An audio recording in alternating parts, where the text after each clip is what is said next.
Hello, everyone, and welcome to another episode of the Board Game Mechanics. I'm Katie, and with me, as always, is... Hey, everybody, what's going on? It is Jason. Did I add that to the outline, that frowny face? I don't know what you're talking about. Under news? Apparently, yes. That was an accident. Weird. It has been a long week, everyone. I don't know about for you guys. I think I actually... Did I have a shortened week this week, too? I had Monday. Yeah, you have well, sort of. You had half a Monday. Yeah, one of my 3 places I teach at, I had Monday off, and man, now I feel like this week was like 8-9 days long. I didn't have Monday off, right? I just said I didn't know if I had Monday off. I don't think so. Yeah, I did not have Monday off, so it's been super long. I don't know. Maybe I didn't even have Monday off. No, you did. You did. Are you sure? I don't think I did. Now that I think about it. I didn't. Well, then I don't know what we're thinking about. I can't keep your schedule straight, so don't ask me. My schedule is nuts, everyone. It's nuts. When you teach at 3 schools and then...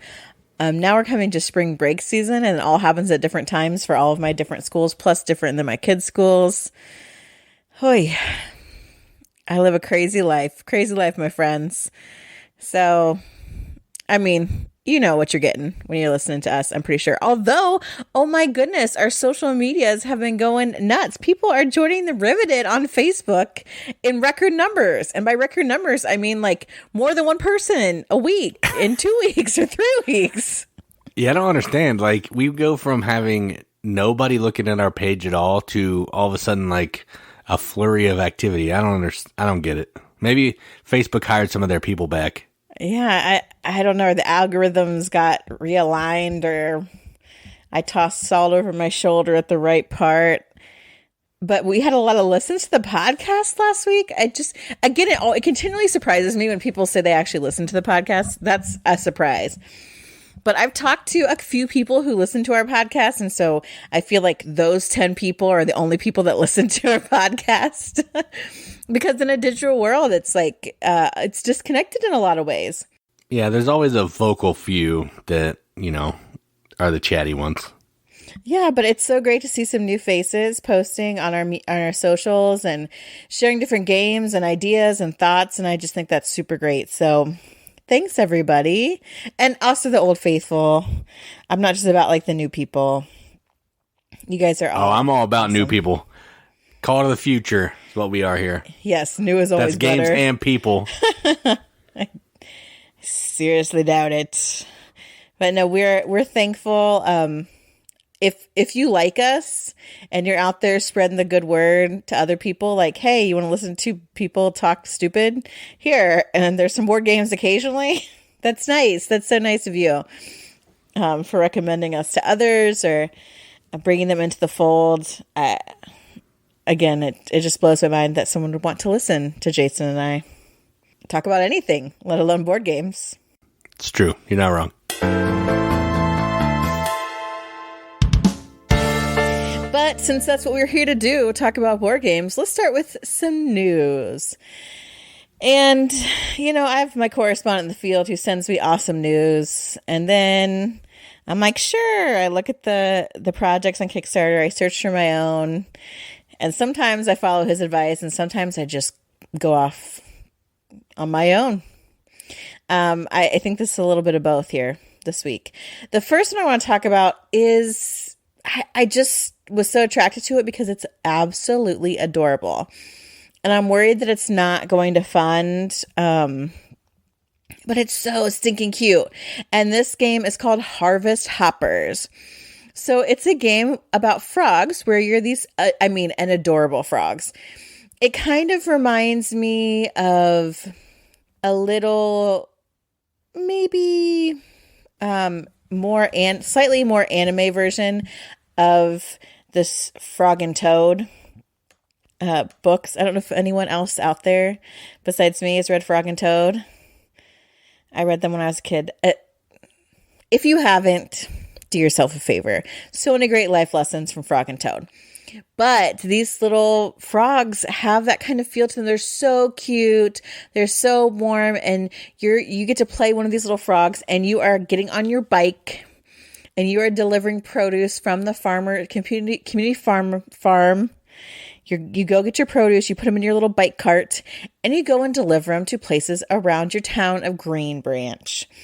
So there's restaurants and cafes and people that want produce in this village, and you're going to deliver it, which is really great because as you deliver at these eateries and neighborhoods and stuff, you're getting reputation, which is important. And of course, you're delivering like super cute stuff like pumpkins and mushrooms and corn and, you know, those kind of cozy, cutesy little fresh veggies. It's just so wholesome. Like, it's just adorable.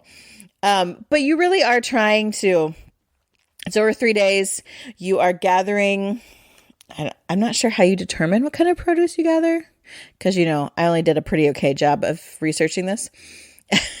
But then depending on, like, some restaurants are like fancier, so they only take certain types of produce or maybe a certain quality of produce. Whereas others are more accepting of things. And then you've got to be able to go back and restock once you run out. And you've only got 3 days to garner your best reputation. And there's different like modes to play in. So you've got these different frogs, and each frog has like a different player power based on the mode you're playing, which I think is really cool. Like Rutherford Rouge, he's good with tomatoes, right? Of course he is. And if you play tadpole mode, which is pretty basic, you get an extra reputation for each bakery that you have delivered to by the end of the game. If you're playing strategic mode, you can get 3 extra reputation at the end of the game if you have gained more tips than any other player. I didn't even know you could get tips. Here we go.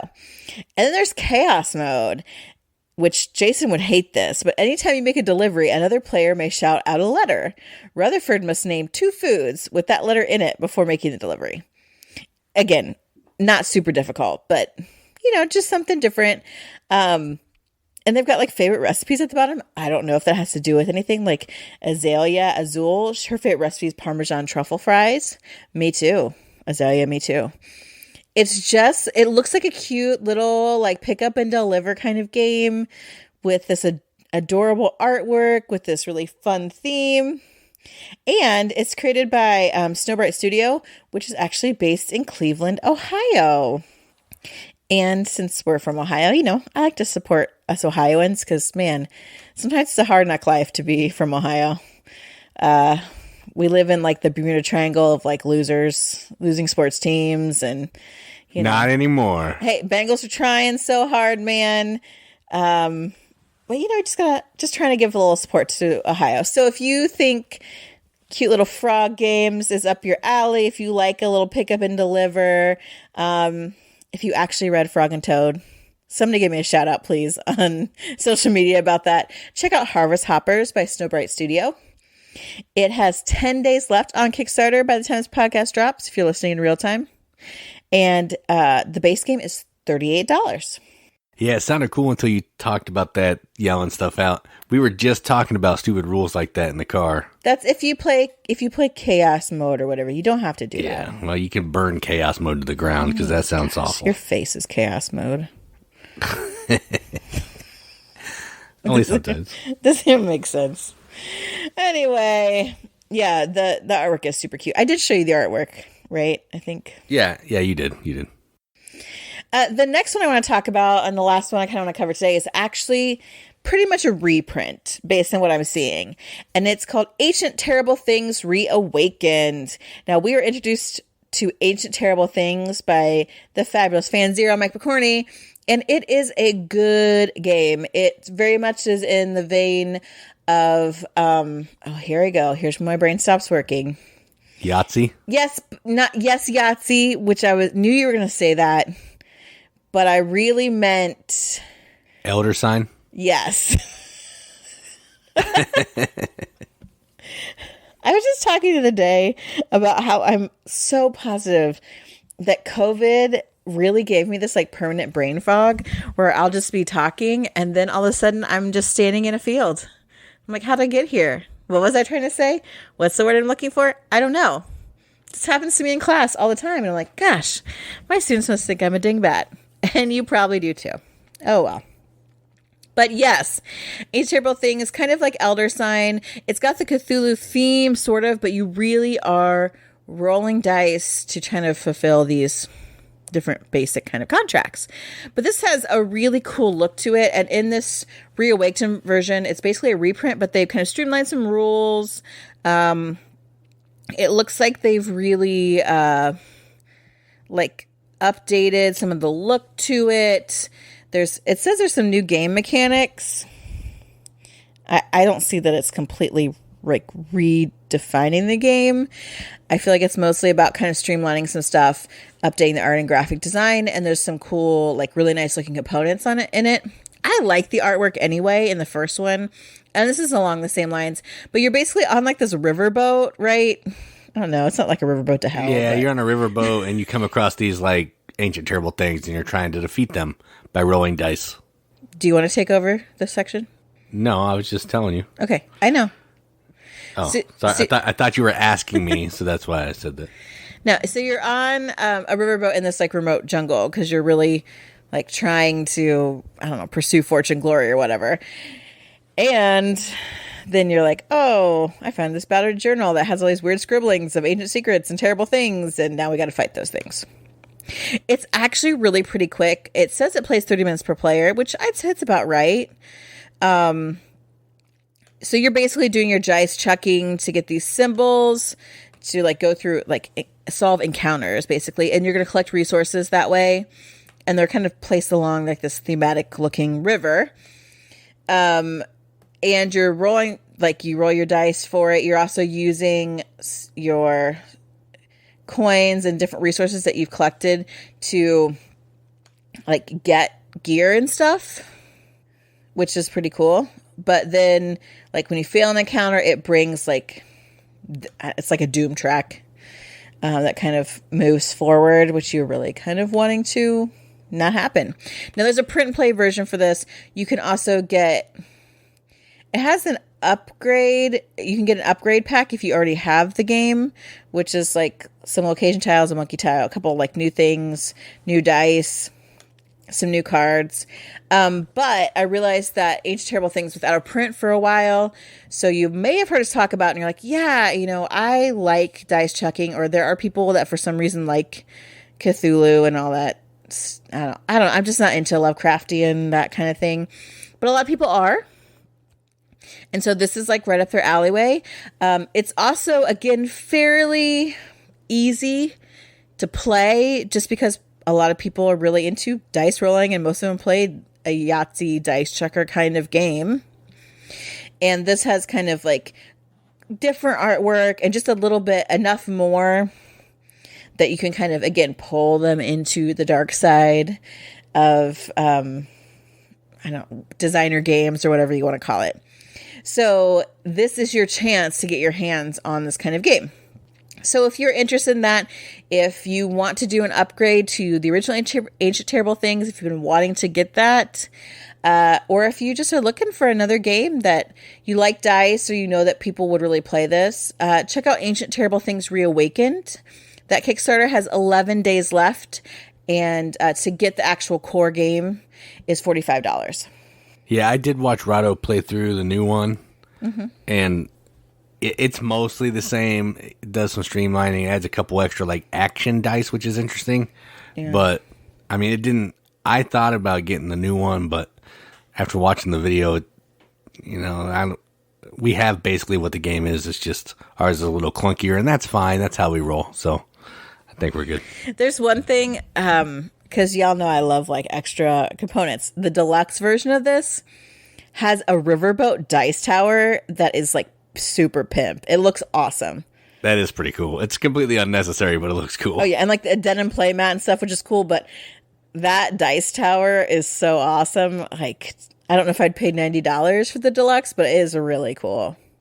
I think you can get the dice tower by itself, right? $30. I don't know. I didn't look into that because I know it's never going to happen. So yeah, I'm not buying it, but I think you can get it by itself though. Okay.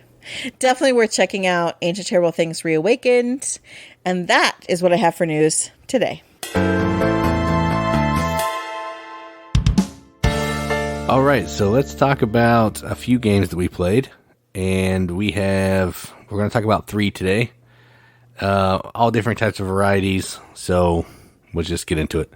The first one that we're going to talk about is a game from DV Games, and it's called 13 Clues, and it is kind of like, it's a deduction game. It kind of has a clue feel to it, but what you're doing in this is you are going to have 3 cards out in front of this player screen that you don't know what they are. And you're going to have 2 cards behind your player screen. And every other player is going to have 3 cards in front and 2 behind. So you're going to be able to see everybody else's players' cards in their front. And you're going to be able to see what's behind your screen. And you're trying to find out what cards you have on the front. And you're doing that by asking questions. So you're asking to some player, like, how many female characters can you see? And then they'll give you an answer. You do some deduction trying to figure that out. And you can also, there's some cards in the middle. You can pay a magnifying glass to flip one of those over, cross some stuff off. Once you think you know what your cards are, you're going to make an accusation. If you're right, you win. If not, you keep playing until somebody wins. It's a mixture of like Clue and that game Sleuth, where you're trying to find gems and all that stuff. But this one's like simpler than both of those, but it was a good time. I like it. I'm terrible. I did win one, but I've lost 2, so there is that. It has nice production, cool idea, really easy to play, easy to teach, and I think, most people are interested because they played Clue, and I think this is like a sidestep from Clue, so if you know how that works, you'll kind of be able to piece this together. So, how do you feel about this one? Well, I mean, deduction, like Clue, it's obviously right up my alley. And it's, as much as I usually hate games where like I hold my hand this way and you all can see it and I can't, I don't love that. But the fact that I do have clues that I can see and I'm using what I'm seeing to mark off my page of notes, like it just works for me. And it's like, oh, I can see this many, like there are colors, there are types, like, and then there are subtypes, which I think is interesting. So you've got suspects, and suspects are male and female. And then you've got weapons, and weapons are melee or ranged. And then you've got places that are both indoor and outdoor. And so you can ask questions, and then there's colors that have one of each. Right. So there's so many different ways that you could ask these questions. And if I ask someone like, how many of a certain color can you see? They can see my cards where I can't. So if I'm counting colors I can see, plus whatever is like, and try to figure out, okay, if they can see an extra one, then I have that color. But they also have those 2 cards behind their board. So it's really like, okay, well, this could be in front of me or it could be behind their screen. And now I've got to go about and find another way to deduce which is true. It's just great. It's just great straight up deduction. And I love it. Yeah, I was surprised that we played this as many times as we did because Jason is normally not a fan of deduction.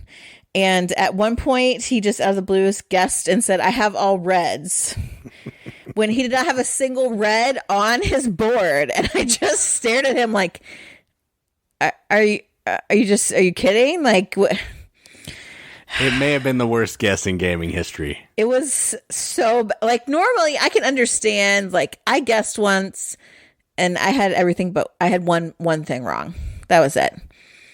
But to completely not even have any of them even right at all, wow. I was stunned, I have to say. But the cool thing about this, unlike Clue, is that if you're wrong, they just say no. Everyone else at the table says no. And the game can continue because you don't need to look and check. And then now the answer's spoiled for you. It's just like another step towards deduction. So in some ways, like making an accusation or like guessing your own 3 cards is less climactic than it is in like a Clue game because it's just I think it's another way in my mind to narrow down what you're doing. But once you start guessing yours and other people are like, oh crap, it speeds up like that in game, and they might just go for it when they otherwise maybe would have just been content to look at clues or ask questions. So yeah, this is something I would I love to play these games, and I would love to play as many more times. I heard in a review that people were complaining like, well, I mean, it's basically the same game like over and over again. And I'm like, well, yeah, but every time you have different clues that go in front of and behind you, so it's essentially a different game. Like all board games that you play for the most part are the same game every time you bring that box out. I don't know what you're looking for. There's a ridiculous amount of replayability in this because of all the different types of cards that are in there. Like, it was Dan. Okay, it was Dan that said it for Board Game Written Down. I'm just going to call him out right now. And I'm like, what are you talking about, man? He doesn't listen to our podcast anyway. I want that game that you open it up and it's a completely different game in the box every single time. I'm like, hey, what's this? Oh, what's this? Yeah, it's different rules and it just shows up. You never know what you're getting. That's the game I want. Anyway, he won't listen to this. It's fine. And if he does, come at me, bro. Come at me. But yeah, I love it because it is my type of game. Absolutely. Yeah, not mine, but I don't hate it and it's fast. So it's not like I'm being tortured forever. The next game that we actually played this a while ago, and it's from 25th Century Games, and this is called Gartenbau. And this is a game about making a garden, being a master gardener, and effectively what it is it's a tile drafting and placement game, and you're trying to build these grids of little flower seedlings to get certain patterns so you can grow different flower tiles on top of those to ultimately get different patterns of flowers so you can get big plants on top of those to score points. And you're doing that through this really cool rondelle mechanism where you have this little wheelchair token in your wheelbarrow. Wheelchair is a different game. That's a totally different game. You have this wheelbarrow that you're moving around the board, and you can move as far as you want around. But for every pedal that you skip, you got to put a resource on it, kind of like Century or games like that, Canvas. And then you can stop, collect a tile, get all the resources that are on it, or you can stop in one of the little dots on the board, and you can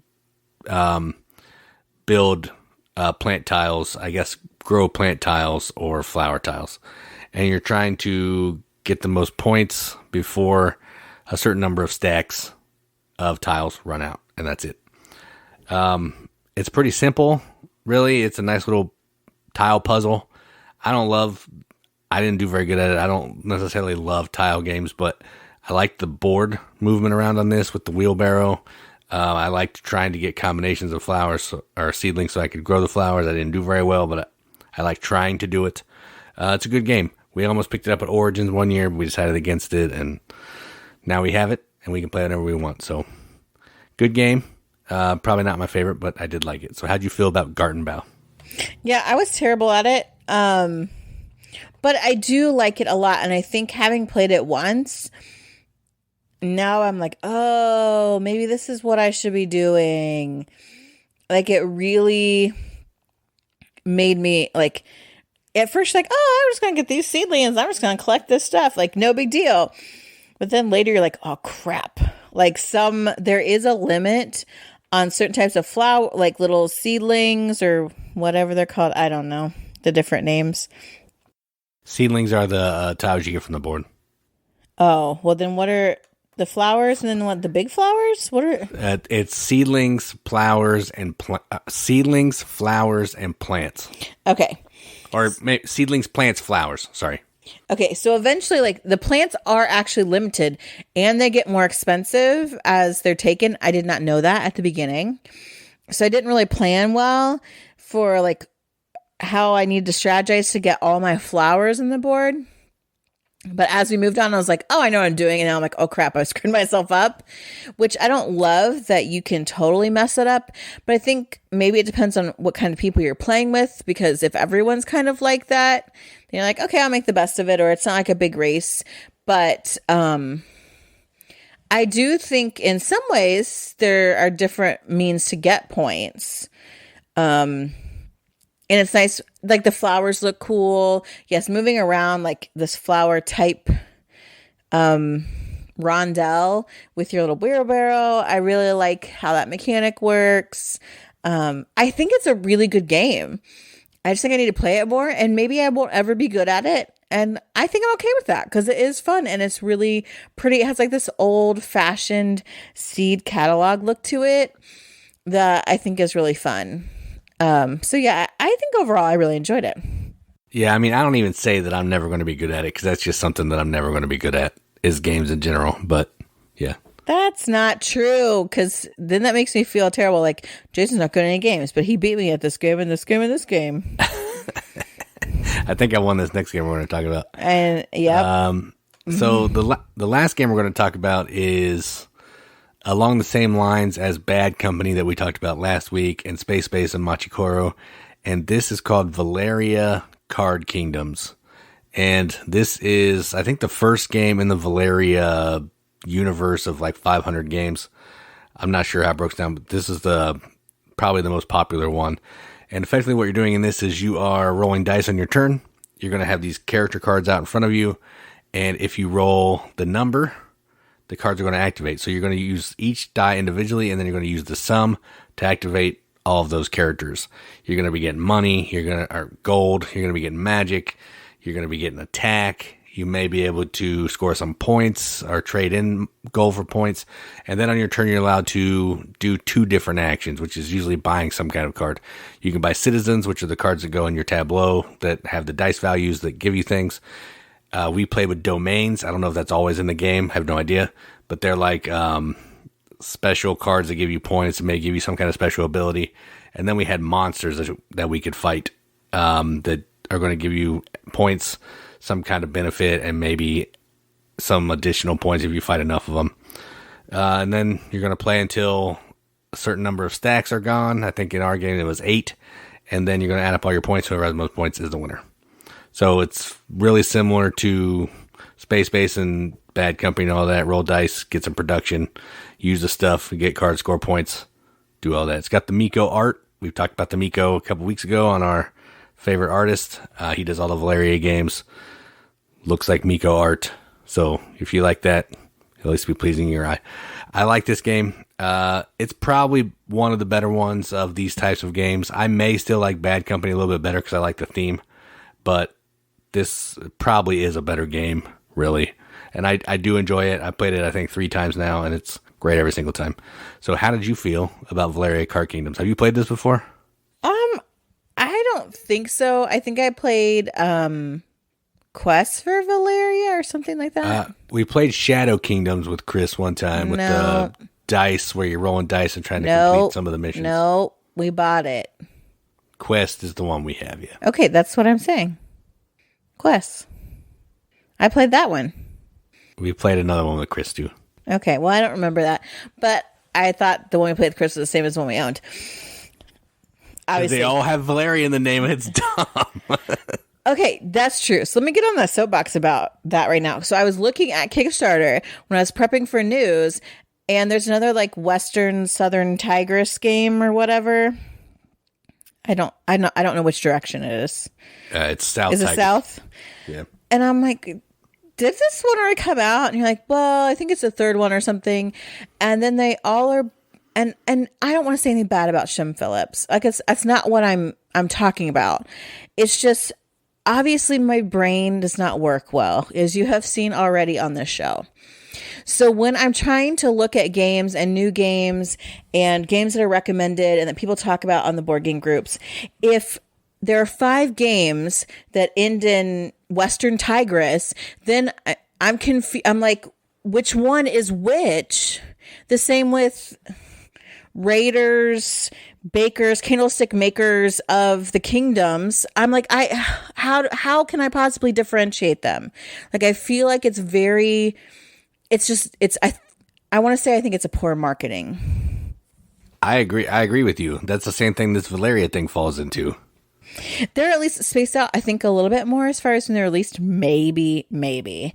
But it's just, and again, maybe it's because I'm slow, or I'm bad at remembering the names of games and publishers and things like that. But to me, I think it makes it hard for you to stand out. It's the same with dumb names anyway.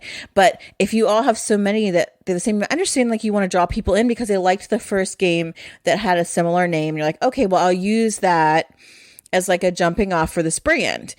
But there's just been so many so quickly. And then we went from like all the North Sea games. Well, it was like the North Sea and then West Kingdom ones. And so they're all by Shem, and I think with all the same art. So they look very similar, and their names are similar. And now we've got these new Southern Tigress ones that also by the same person in the same art style. I just cannot keep up. I cannot separate them. And I feel like they may all be awesome games. I'm not doubting that at all, and nothing against the publisher, the designer, the artist, anything like that. I think they look cool. I just can't keep up with the call to the new and separating these games in my mind. I can't do it. Now, Valeria Card Kingdoms, off the soapbox, back to sort of related. I like this game. I thought it was fun. I like games like this. However, when he brought it out, I was like, okay, what is this like the other game? I'm like, okay, so we have to get these people and like fulfill these contracts and battle. And it wasn't quite that, but it was like that. So I felt like, is this deja vu? But I'm pretty sure I've never played it before. But it was, again, similar with a similar name. So that's what makes it just so hard. But it was a good game. Absolutely, it was a good game. I like game like this. Again, we played Bad Company. We really liked it. I like this too. I like the art. I like this idea. I felt like you could go different ways. I went this whole time and didn't get like a 4 or whatever. Or I could go heavy into cards give me magic and like hope that pays off and use them as wilds and these things. Like, I think that, and of course that's one of the things I love about games. And so I like that this one is really adaptable to that. And I like that, it's on every player's turn, everyone's doing something. Those are always, great games because we play with so many like newer gamers that when you want to keep them engaged, you have to have something that fires off on everyone's turn, or it's simultaneous action or something. Those really help get people started. So that's why I think what's really great about this, aside from the fact of this confusion, over market saturation of names, looks, etc. That took a really long diatribe. Sorry. I agree with everything you said. I think to me, the Valeria ones are more confusing from a naming standpoint, but I do think that Shim is putting out too many games too quickly, and it might be time to, hurry up and do something of the East so we can be done with this and we can move on. That's what I think. Are they doing all directions? Is that the point? I I think so. I think that was the plan. A set of 4 trilogies of all the directions. And I don't know if this is really not even Shem's fault. Not that, I think there's blame anyway, but is it because we are such a new? If it came out last year, it's already old, kind of like if that's where the industry is right now and where the audience is going. Because we complain about that a lot, that we don't care about the new hotness half the time because there's plenty of old, great games. And so I don't know if he feels like he needs to keep up this kind of thing. And of course, there are other designers who are like, man, we wish they'd put something else out. But yeah, I could stand a little bit of lag time between some of these, I guess. Yeah, I agree with you 100%. All right, so with some random soapboxy in there. That was the games played, and we'll keep going.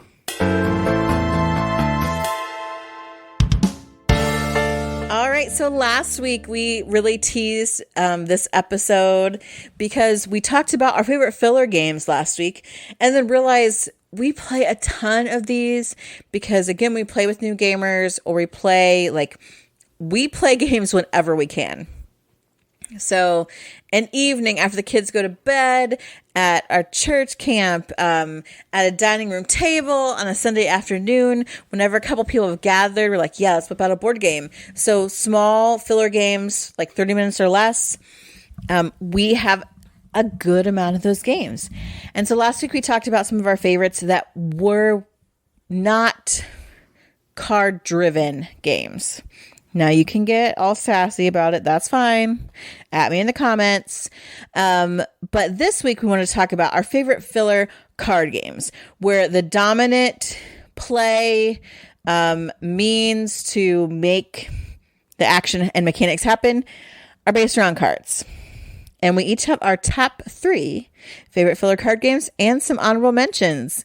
And we have a lot of these, and I love, love, love these games. So it's really hard to choose. But Jason, give us your number 3.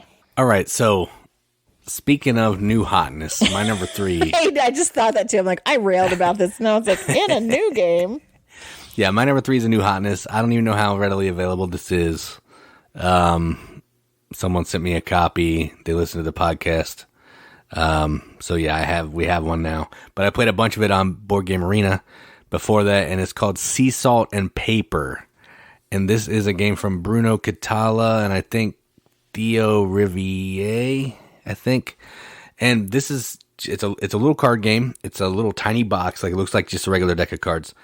And what you're trying to do is you're trying to get different types of cards in your tableau to score points. And all the cards have cool little origami art. It's really nice art, nice production. And you're trying to be the first player to get to 7 points by collecting these different cards. And then you're going to determine if you want to end the round and score those points, or if you want to give everybody one last chance to see if they can beat your score. Now, when I get to 7, I don't have to stop. I could keep going until I have like 12 or 13 or whatever. And if I do last chance and I beat everybody else, I score all my points, plus I score a color bonus, which is the largest group of a certain color I have in my hand, and everybody else will just score their color bonus. If they beat me, everybody else scores their points. I only score my color bonus. And in a 2-player game, you're racing to 40 points over a certain number of rounds. And in a 3-player game, it was 35. I haven't played it higher than 3, so I don't know that. I think it's 30. But it's really fun. You do one of 2 things in your turn: draw a card from the deck, draw a card from the discard pile, and then play some cards. That's the whole entire game.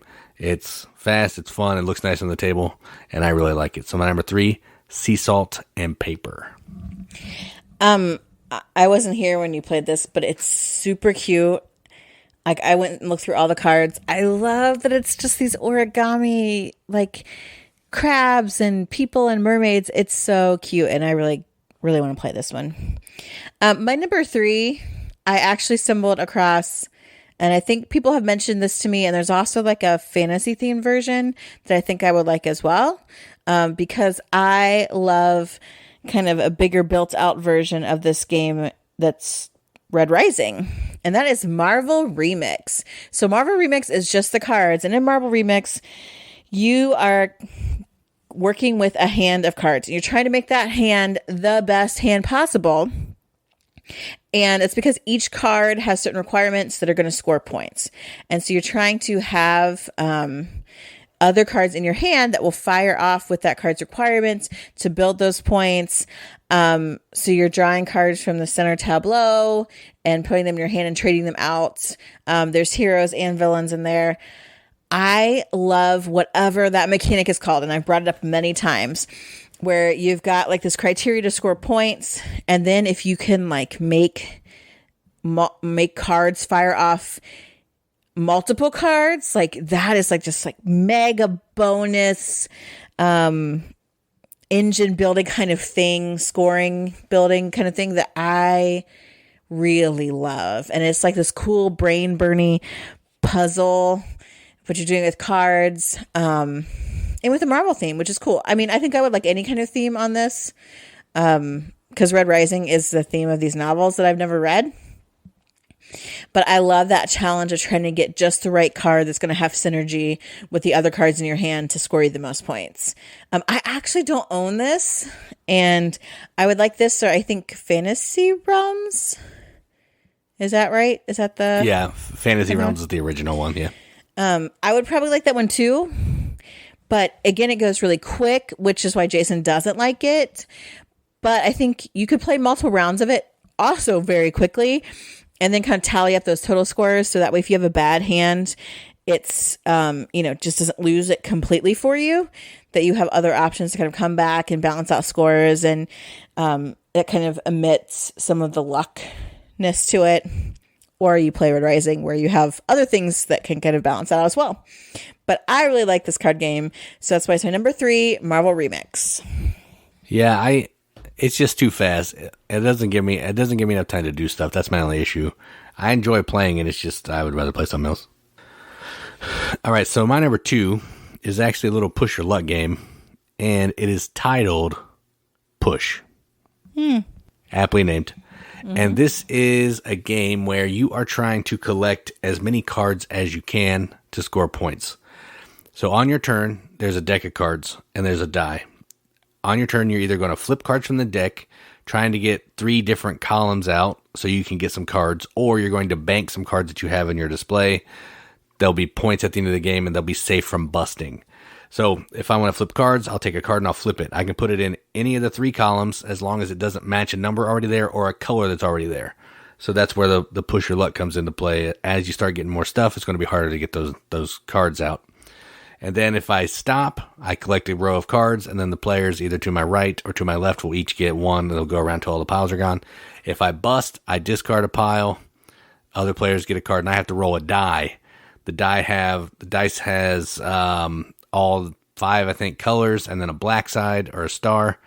And if you roll a color that you have face up in front of you on the table that you haven't banked, all those cards get discarded, and you lose them. So you're just trying to be as efficient as you can, collect cards, bank them, score points before the deck runs out, and you have the most points, you win. It's a really fun little game. It's easy to teach. It's easy to play. It's really quick. You're not going to be playing this for more than 30 minutes unless somebody's really, really having some AP. So I like this one quite a bit. So that is Push, my number 2. Yeah, this one's fun. I liked also the aesthetic of it. Like the basic colors that are really saturated, and yeah, they look like Uno cards a little bit. Yeah, they do kind of, but it's better than Uno, which is what makes it great. Oh yeah, it's way better than Uno. My number 2 is a game that sat on our shelf forever. We got it, I think, for like a part of a buy 4, they're all $5 deal or something at a con. And we hadn't played it forever, and we were going through our different shelves and did podcasts based on what was on our shelf. I thought, we need to play this game before we talk about the shelf. And the game is Kobayakawa. And it turned out to be a freaking awesome game. And it's one of those games that it's so simple. There are only 2 actions that you can possibly do on your turn. And after each person takes a turn, it's the end of the round.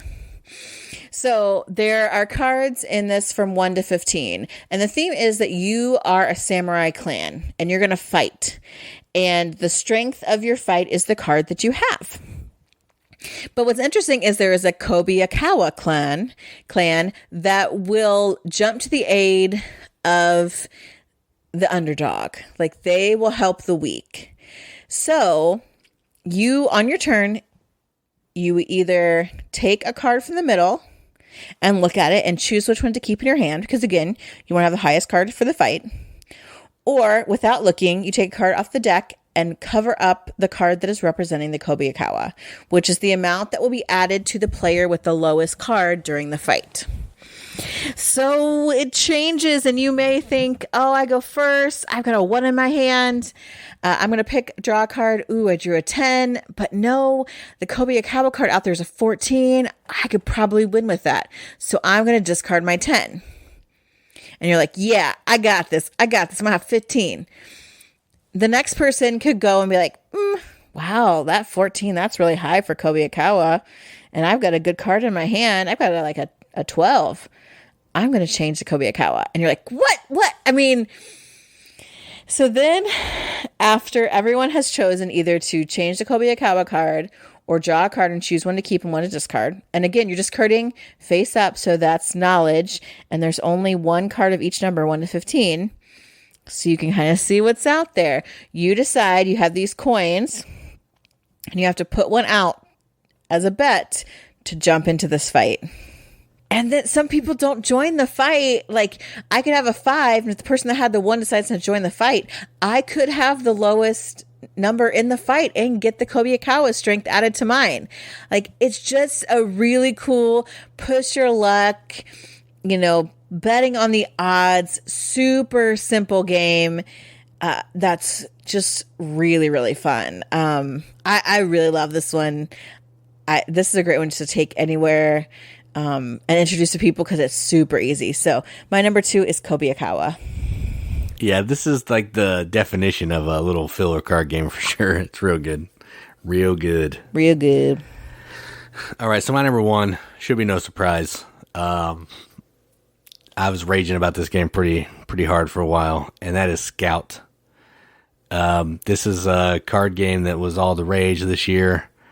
Came out at Origins, impossible to find, and it's basically get rid of all your cards game. That's what you're trying to do. You're trying to play sets of cards to run out of cards before everybody else. But the way the cards work is when you're dealt your cards, you have a decision to make at the beginning.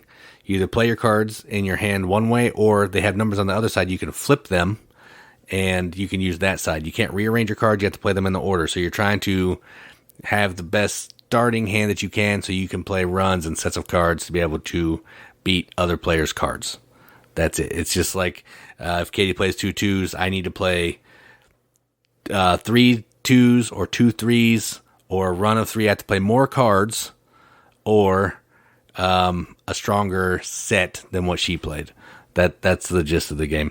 And then if you can't play, you can scout. You take one of the other players before your cards. They get a point. And then you're going to put that card in your hand somewhere to try to make your hand better. Super simple, super fun. It's pretty quick. It could be a little long depending on how long people are taking on their turns, but it's still not going to be any more than a half an hour, really, if everyone's played before and knows what they're doing. So my number 1, hands down, Scout. Yeah, this game is super good. We just played it again the other night, and I'm like, oh, this game is so good. It's so good, but you picked it. So I had to pick one that I loved, and, well, I can't resist an Asian theme, and I can't resist adorable artwork, and I love me some trick-taking games because I'm a Midwestern girl at heart, and I learned euchre at a very young age. And so this has all those things combined, and that game is Hagakure. I've talked about Hagakure before, I'm almost positive, but it is a trick-taking game where you only have 2 suits, samurai and villagers. And samurai are trump, and samurai, if they are let out, they're the only time that you have to follow suit is if a samurai is played. And so you are trying to get at least one trick every time. There's these really great tokens that allow you to kind of maybe, like, I've got a good hand, I'm going to try for double, or I'm going to exchange my hand with the kitty, which that's not what it's called in Hagakure. But it's all the great stuff I love about euchre in, like, I would say in some ways a more streamlined form, but it's pretty comparable because there is a samurai, one of the lowest number of samurai that actually gives you an extra point if you collect a trick with him in it, which kind of reminds me a little bit of the bars in some ways, but actually even more so is the old fools, where if you play one, it means nothing, even though they are samurai. But if more than one is played, the last person who played an old fool wins the whole trick, regardless of what else is played. It's short, just a couple of rounds, because again, you don't have a ton of cards in that. It's like 1. Is it even 1? I don't think it starts at 1.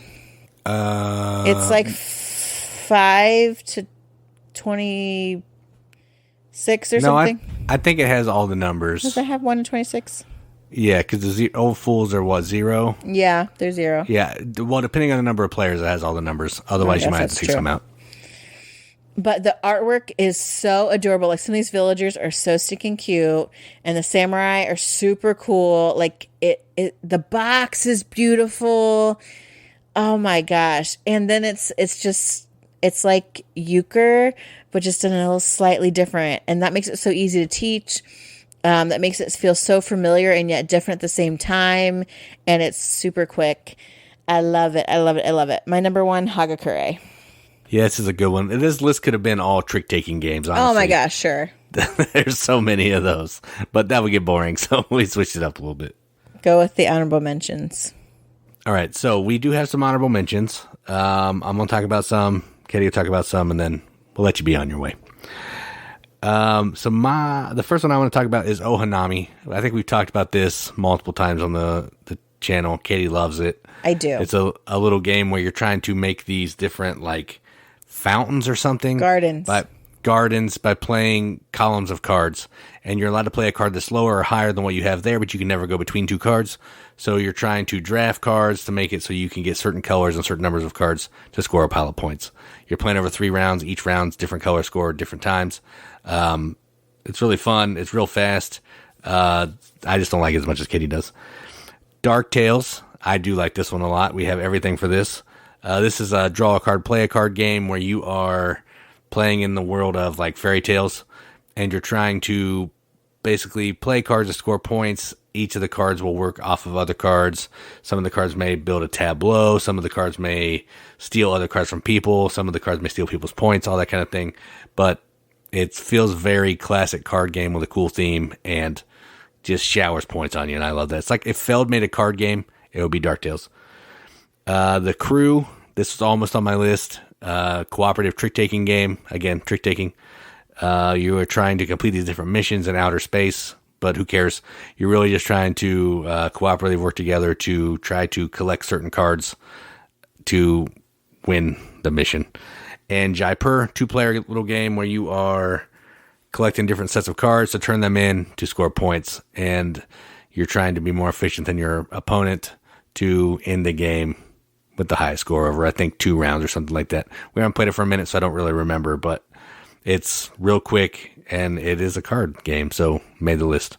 Nice. We just played this again, and this has been one of my favorite games, Love Letter. All its renditions are always really good. I'm a big fan of, like, I don't know what it's called, deluxe. It's not deluxe edition, but premiere. I don't know. Premium Edition, which has, like, the bigger size cards and the sleeves they come with. It's got kind of like an extra set of numbers, also a 0 to 9 that are similar to the original game's actions, but just a little different. This game is so great because it's, draw a card, play a card.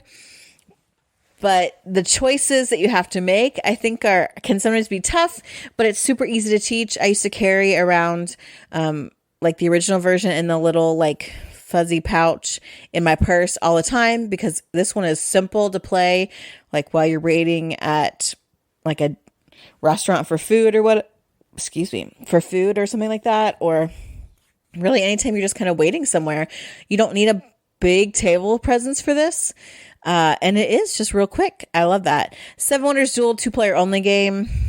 But it does go by fast, but there's so much to this game, and that's why I think it's awesome. Now, if you add the expansions and stuff like that, I think it's going to take longer, but at its heart, you're drafting these cards, building your little engine, just trying to gather as much points as you can in a variety of ways. And so some ways can, like, if you do like a military or a science win, that could happen even quicker than just a regular, like, points at the end of the game win. I love it. I haven't played it for a while, but we used to play the snot out of that game. It was so good. Cat Lady is a new one. I wanted it forever, and we finally gave in and got it. I love, like, all the little cat toys that you're collecting and trying to keep these cats happy and fed. It's just a cute, simple little game about cat lady stuff. And then finally, another 2-player game. We happen to have 3 on this list. Is Mr. Jack Pocket. And it's like Mr. Jack in some ways, but again, very quick. And, you're trying to, like, if you could either be policeman or Mr. Jack, trying to find him, going through like these streets, seeing where he is, who he's masquerading as. I'm pretty sure it's Mr. Jack Pocket. There are also there are a few other games that you can play in that same box, like ways to play. Oh, no. That's Noir. Oh, that's Noir. That's also short, though. That's another card game that's short. Yeah. Mr. Jack Pocket's not necessarily cards, it's tiles, but... Well, I guess... Noir is cards. Noir is all cards. Maybe I should just do Noir. Forget I said Mr. Jack Pocket. It's tiles, whatever. Noir is very similar, and there are multiple games within that. I don't even know how readily available Noir is. It's older, right? Yeah, I don't know if it's been reprinted or not. Yeah, we had the first edition, but I don't know. Yeah, I don't know. It's only from 2012. That's not old. In board game years, that's like... I know, it's ancient history. Yeah. We just went on that rant. I'm not going back to it. But it is older. It does have like really cool noir artwork, but you can play there's like 54 cards in the deck in there, and like 5 to 15 minutes. So it's just hidden identities, deduction. There's like, I think 6 games. So like Killer versus Inspector, Hitman versus Sleuth, Master Thief versus Chief of Police, like lots of ways. It's for $11.99 games. You can get it at Noble Night Games for $15. It says, there's some in the Geek Market. $6. Very good condition. There you go. But yeah, just all cards and cards with like people's names on them. And then you just follow these instructions and you can play all these 6 different games, and it changes. And it's just, I love deduction games anyway, card games, and it's over super fast. You can like trade roles and do things differently, which I think is really fun in that type of game. Whew. Yeah, I agree. Noir is good. Yeah, we really haven't played that for a long time. No. We need to bust that out. We do. It's pretty fun. So those are our favorite filler card games. And I know there are more. Oh my goodness. I know there are more filler games out there. As I was trying to compile this list and the one for last episode, I kept thinking, I know I'm forgetting some.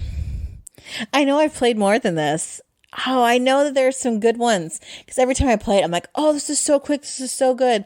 And then I forget. Or also I have no concept of time and the actual passage of time.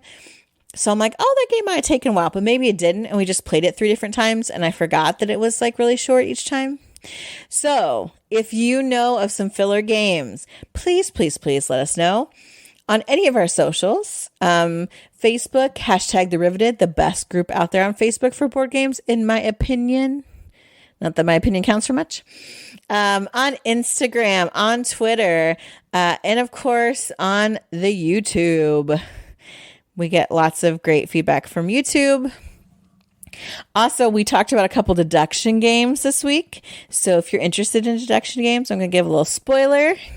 Our friends at the Board Game Rundown, some of them, do an episode on Wednesdays called Whiskey Wednesdays. I think it's a YouTube Live. Yes. And I will be their guest this coming week, talking about deduction games, which is one of my favorite things to talk about. So if you're bored on a Wednesday night, come check that out too. Yeah, it should be good. It's always fun to razz those guys. It's a good time. I know. I'm excited. Although last time I just razzed them from like off screen. So now I get to do it on screen. That's true. It is a lot easier to be a keyboard warrior and razz people than it is to actually be I know. So I'm going to do the right thing and come face to face. Call everybody out where they can see me. Yep, there you go. All right. Well, I feel like this has been long and rambling, at least from my part, which maybe it always is long and rambling from my part, and I just became self-aware. But I think we'll end it here, and I've been Katie. And I'm Jason. Keep gaming, everybody. Keep gaming.